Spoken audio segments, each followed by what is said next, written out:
Good morning everyone. आज विश्व परिवार दिवस है। मैं आप सभी छात्रों को अपने अपने परिवार में सुखी और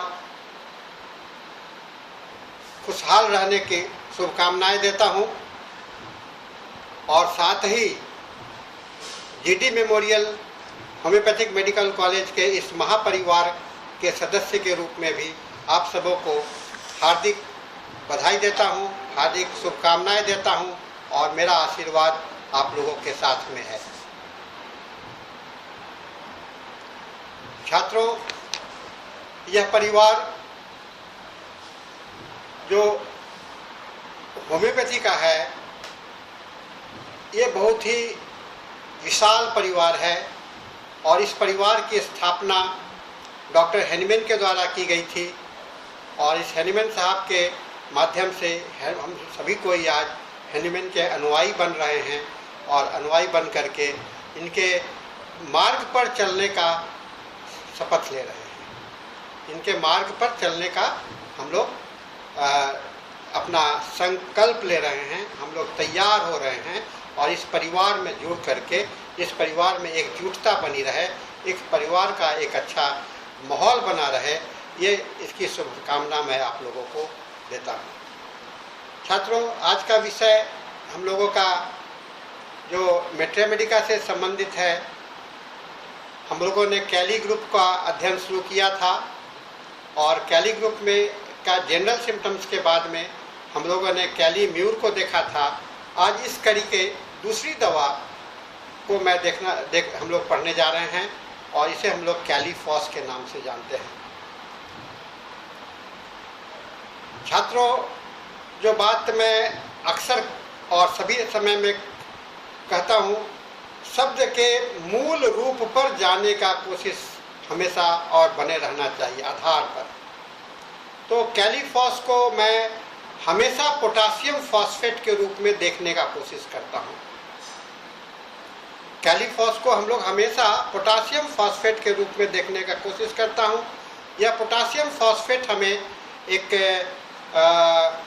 इस भाव को और कैली को समझने में और कैलीफॉस को समझने में हमें बहुत ज़्यादा मदद करता है। छात्रों, जो पोटासियम फॉस्फेट है, इसके जेनरिक नेम में पोटासियम है और फॉस्फेट है। पोटास और फॉस, पोटास टैस और फेट, फॉस के मतलब कि फेट का मतलब होता है आपका भाग्य। तो छात्रों, यह भाग्य की बात मैं नहीं कर रहा हूँ, मैं इसके साइंटिफिक पहलू की बात मैं कर रहा हूँ। इसके अंदर में जो ब्रांड नेम है उसको न्यूट्राफॉस के कहा जाता है। ब्रांड नेम न्यूट्राफॉस के बोला जाता है। और आप सभी जानते हैं कि फास्फोरस जो है सो प्रकृति में पाए जाने वाला एक एलिमेंट है और हमारे शरीर के सभी सेल में इसकी उपस्थिति है, सभी सेल में इसकी उपस्थिति है। और यह फास्फोरस जो है सेल को वृद्धि में, उसके रिपेयर करने में, सेल और टिश्यू दोनों को रिपेयर करने में, माने जो उसके अंदर में टूट फूट गया है, उसके अंदर में जो क्षति पूरा आग हो गया है, उसे रिपेयर करने में मदद करता है। तो ईश्वर हम लोगों को एक बहुत बड़ा वरदान के रूप में हमारे अंदर में रिपेयरिंग कैपेसिटी भी दी है। आपका बीमारी हो तो आप सेल्फ हीलिंग भी कर सकें और इस सेल्फ हीलिंग में अपने द्वारा ठीक होने के क्रम में आपका जो योगदान बनता है वह आपका आपके अंदर का जो है रोग ठीक होने का जो साधन बनता है, उसमें इस एलिमेंट फास्फोरस का बहुत बड़ा रोल है। छात्रों, यह इनऑर्गेनिक फॉस्फेट जो है सो बॉडी के सभी ऑर्गेन टिश्यू में पाया जाता है और न्यूक्लिक एसिड के स्ट्रक्चर में इसका बहुत बड़ा रोल है। एनर्जी स्टोरेज और transfer of the cell signal cell से जो संचरण होता है, इसका जो समाचार इस पार से उस पार जाता है, एक सेल से दूसरे सेल में कम्युनिकेट होता है, उसमें यह जो है सो काफ़ी मदद होता है। सेल का जो मेम्ब्रेन होता है उसके कंपोजिशन में भी ये बहुत ज़्यादा मददगार होता है। और फास्फोरस जो है सो आपके शरीर में एसिड बेस बैलेंस को बनाए रखने में भी मदद करता है, और इसीलिए इसे हम लोग होम्योस्टैसिस सब्सटेंस भी कहते हैं। और बोन के मिनरलाइजेशन में कैल्शियम के साथ में मिल करके फॉस्फेट जो है तो बोन को में मिनरल को प्रदान करना, बोन में कैल्शियम के साथ में मिनरल माने ये मिनरल सब्सटेंस को ले आना का काम में आपका फास्फोरस का बहुत बड़ा योगदान है। और पोटासियम हम लोगों ने पहले भी देखा था, potassium conduction of nerve impulse, nerve से निकलने वाले जो इम्पल्स होते हैं, संवेदना होते हैं, उसके संचार में पोटासियम का रोल है। हार्ट में, ब्रेन में, स्केलेटल मसल्स में, कार्डियक मसल्स में, सभी जगह स्मूथ मसल्स में, रेनल फंक्शंस के लिए, एसिड बेस के लिए, कार्बोहाइड्रेट मेटाबॉलिज्म के लिए और गैस्ट्रिक सिक्रेशंस के लिए इस पोटासियम का है। तो यह पोटासियम और फास्फोरस के मिलन की कहानी है। कैलीफॉस जो है सो पोटासियम और फास्फोरस के मिलन की कहानी है, और इस मिलन की कहानी को के साथ में जो स्वरूप बनता है उस कहानी को हम लोग पोटासियम फॉस्फेट कहते हैं। और इस पोटासियम फॉस्फेट से हम लोग ब्लड के कमी को पूरा करने में बहुत बड़ा रोल है। सबसे प्राथमिक रोल है आपके अंदर में अगर एनीमिक कंडीशन हो जाते हैं तो उसमें पोटासियम फॉस्फेट के कमी के कारण भी होता है ना। कॉन्स्टिट्यूएंट फेरम आयरन मेटल भी होता है, लेकिन आयरन का हीमोग्लोबिन को कॉन्स्टिट्यूएंट पार्ट है, लेकिन उसको बैलेंस करने के लिए आपको पोटासियम फॉस्फेट भी चाहिए। और पोटासियम फॉस्फेट को हम लोग जब कोई आदमी अच्छा से फ्लूइड नहीं ले सकता है तो वैसे भी पोटासियम फॉस्फेट को इंट्रावेनस फ्लूइड के रूप में दिया जाता है उसके खाद्य पूर्ति के लिए। पोटासियम फॉस्फेट के साइड इफेक्ट्स भी हैं अगर इसकी मात्रा बढ़ जाए या घट जाए। ध्यान दीजिएगा, पोटासियम फॉस्फेट की मात्रा अगर आपके अंदर में बढ़ जाता है या घट जाता है तो उसमें शरीर में नंबनेस और टिंगलिंग सेंसेशन होता है, खास करके मुंह के चारों ओर, और आपके हार्ट के रेट को पल्स को काफ़ी तेज या कम कर देता है, और आपके सर में एक हल्केपन का एहसास लगता है कि माथा खाली हो गया है, ऐसा फीलिंग्स आपको फॉस्फेट के कारण होता है। और इसके कारण जो है सो वीकनेस भी जो आता है, और शरीर के वीकनेस के साथ में मेंटल वीकनेस में भी इसका बहुत बड़ा रोल है, ठीक है ना। और हार्ट रेट तो कमज़ोर है ही, वह इसके लिए उपयोगी है। नौसिया, कन्फ्यूजन, वीकनेस, ये सब इसके साइड इफ़ेक्ट के रूप में दिखलाई पड़ते हैं जब आपका इसका कम होता है। पैरों में झुनझुनी होना, आर्म्स में झुनझुनी होना, ये आपका नर्व कंडक्शंस का कमी हो जाता है पोटासियम फॉस्फेट के कमी के कारण इसमें। इसलिए छात्रों, ये स्टूडेंट वर्ग में, छात्र वर्ग में कैलीफॉस का बड़ा पॉपुलर यूज होता है।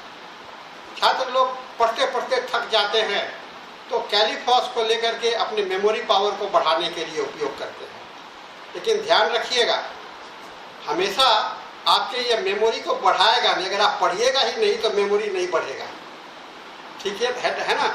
ऐसा नहीं है कि अचानक आपके मेमोरी उसमें कोई चीज़ को घुसा देगा, ऐसा नहीं है। पढ़ना तो पड़ेगा, लेकिन पढ़ाई के कारण, मेंटल एग्जर्शंस के कारण जो आपको थकावट पैदा होता है, उसमें यह फ्रेशनेस लाने का मदद करता है, आपके मेंटल फ्रेशनेस को लाने में मदद करता है, जिससे कि आप पुनः पढ़ने के लिए और तैयार हो जाए।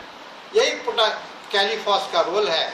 इसलिए इसको हम लोग कहते हैं पढ़ते पढ़ते काफ़ी थक गए हैं, कष्ट में हो गए, मेंटल एग्जर्शंस काफ़ी हो गया है, तो उसमें हम लोग पोटासियम फॉस्फेट का, कैलीफॉस का बहुत बड़ा उपयोग रोल है।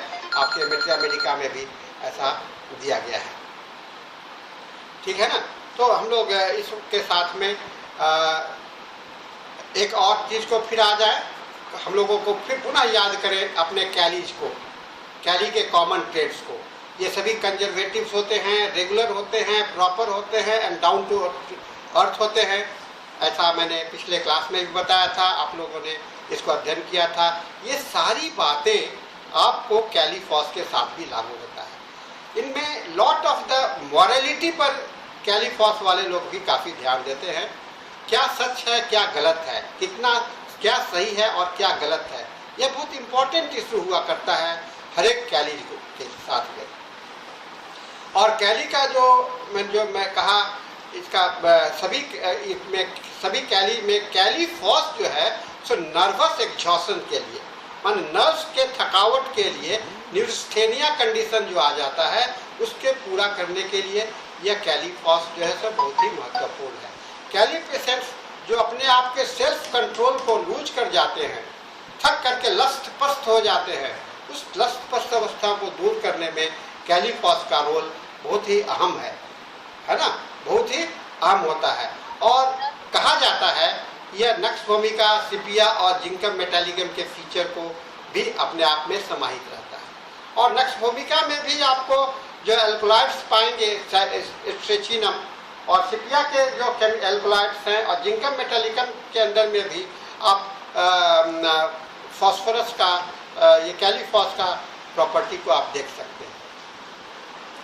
सबसे महत्वपूर्ण बात है और जो प्रधानता इस दवा की दी जाती है वह प्रोस्ट्रेशन यानी थकावट। ओवरवर्किंग के कारण, साइकोलॉजिकल फैक्टर्स के कारण, एक्साइटमेंट्स, वरीज, वेक्सेशंस के कारण, और थोड़ा सा भी मेहनत करने से लगता है कि बहुत बड़ा पहाड़ तोड़ना पड़ रहा है, वहाँ पर कैलीफॉस का अहम भूमिका होता है, काफ़ी रोल होता है।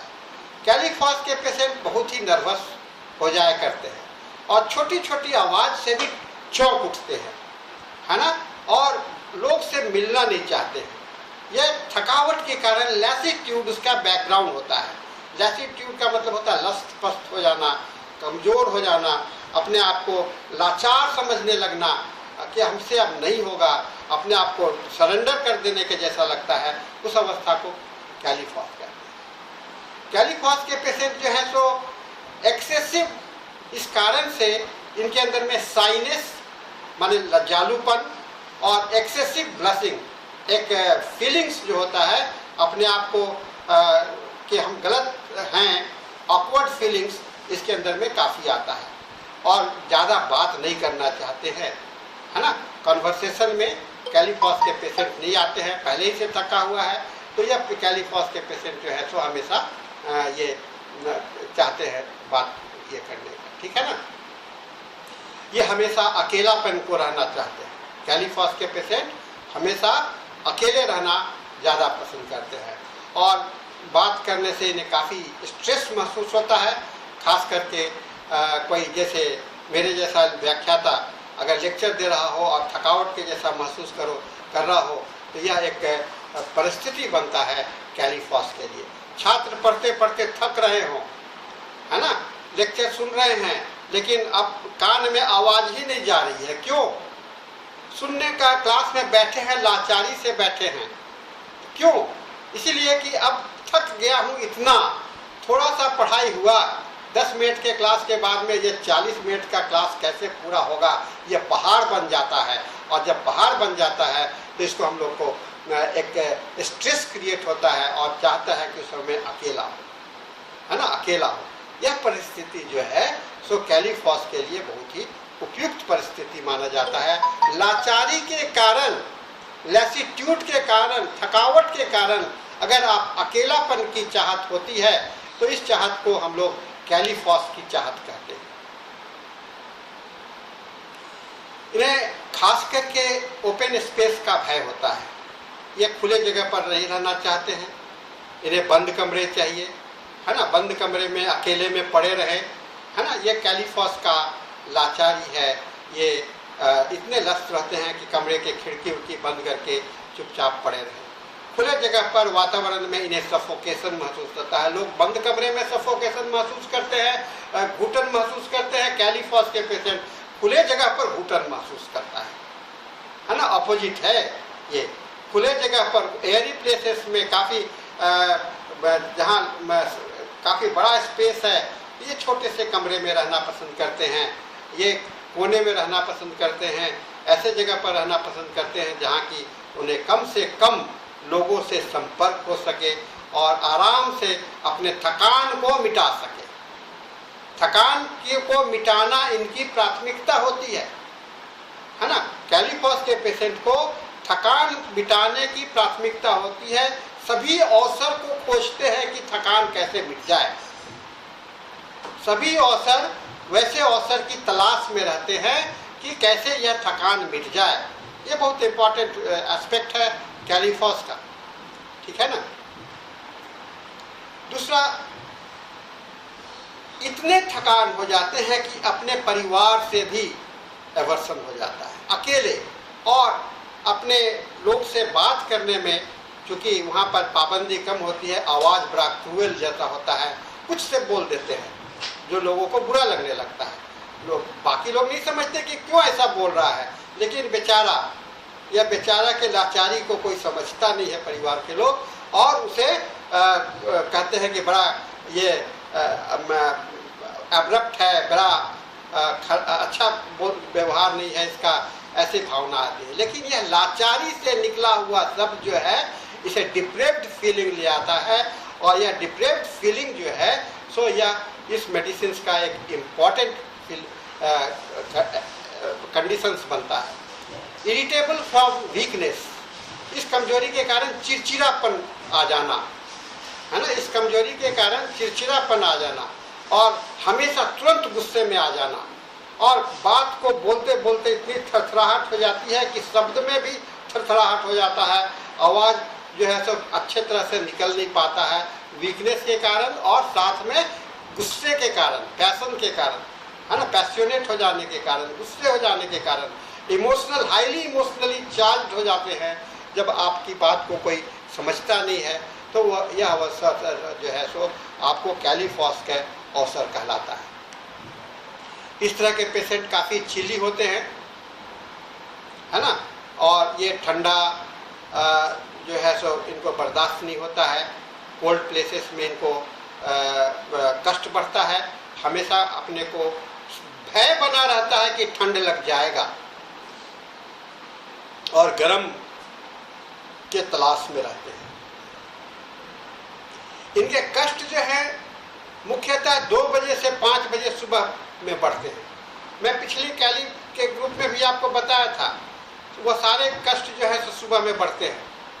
इसके कष्ट 2 से 5 बजे सुबह में, 2 बजे रात्रि कहलाता है हम लोग के यहाँ, लेकिन 2 बजे ये 2 AM to 5 AM है ना, 2 AM से 2 to 5 AM इसके कष्ट बढ़ते हैं, चाहे कुछ भी हो। यह थकान, रात भर सोए अच्छे से और 2 बजे रात को के बाद से इनको लग रहा है कि सोते सोते थक गए, है ना, सोते सोते थक गए। इतने सपने आए कि थकान महसूस करने लगे, है ना। सपने में मेहनत कर रहे थे, सपने में मेहनत कर रहे थे, दिमाग चल रहा था, शरीर तो नहीं चला, दिमाग चल रहा था, और दिमाग के चलने के कारण थकावट आ गया। शरीर चल रहा था, दिन में काम करते करते थक गए, तो कहाँ मेहनत से, एग्जर्शन से कष्ट बढ़ता चला जाता है। हम लोग कैलीफॉस का उम्मीद याद कर सकते हैं। इनके कष्ट जो हैं, अकेलेपन में चुपचाप चलते रहना धीरे धीरे, है ना, मॉर्निंग वॉक के जैसा शाम के समय में या सुबह अर्ली मॉर्निंग, अकेलेपन में, सबके साथ नहीं, अकेले कहीं पर, अकेला जंगल में या कोई पार्क में देखिएगा कि अकेले कोने में बैठे हैं और फिर धीरे धीरे धीरे वह चल रहे हैं। यह अवस्था जो है सो आपका कैलीफॉस के लिए इंडिकेटिव होता है।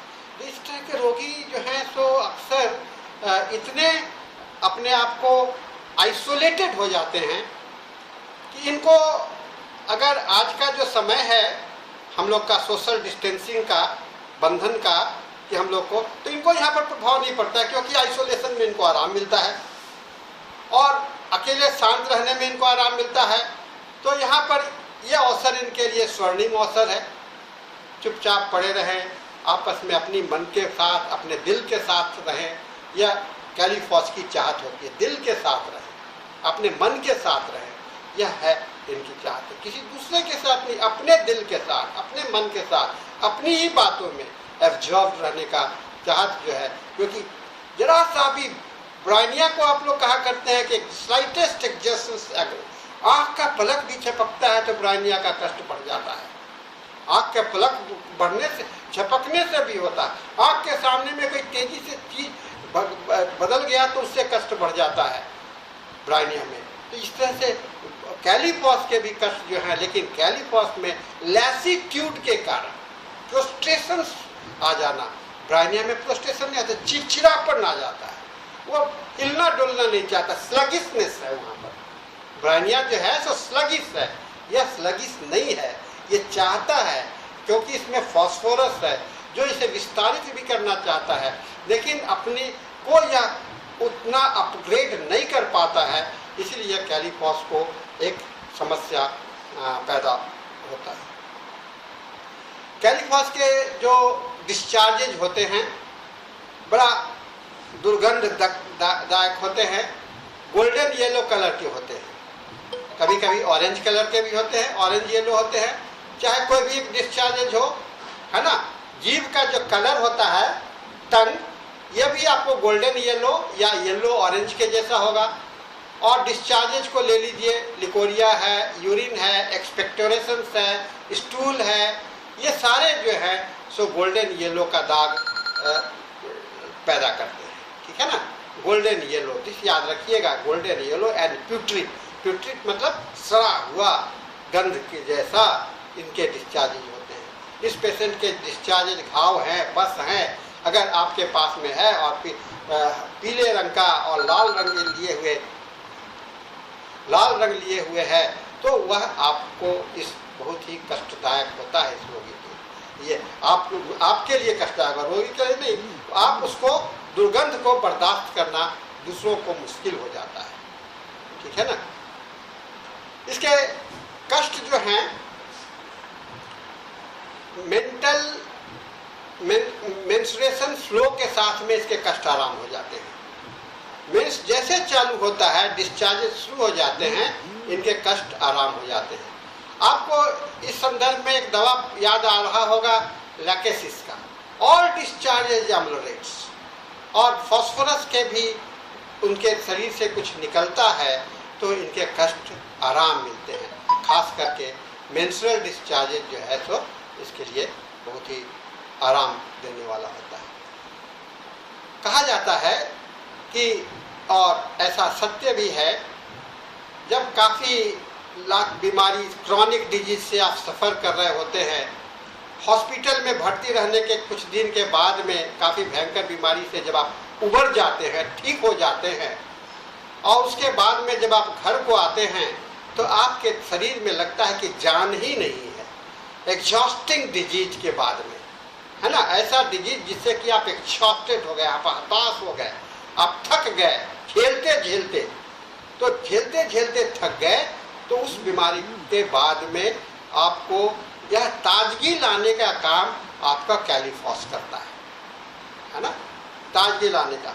थकान के कारण बराबर लगता है कि हल्का हल्का बुखार जैसा है, बुखार है नहीं, बुखार के जैसा है, और वीकनेस है, परसिस्टेंट स्लाइट फीवर 98.1, 98.68, 99, यही फीवर रेंज रहेगा, कमजोरी रहेगा और एग्जॉस्टेड फीलिंग होगा।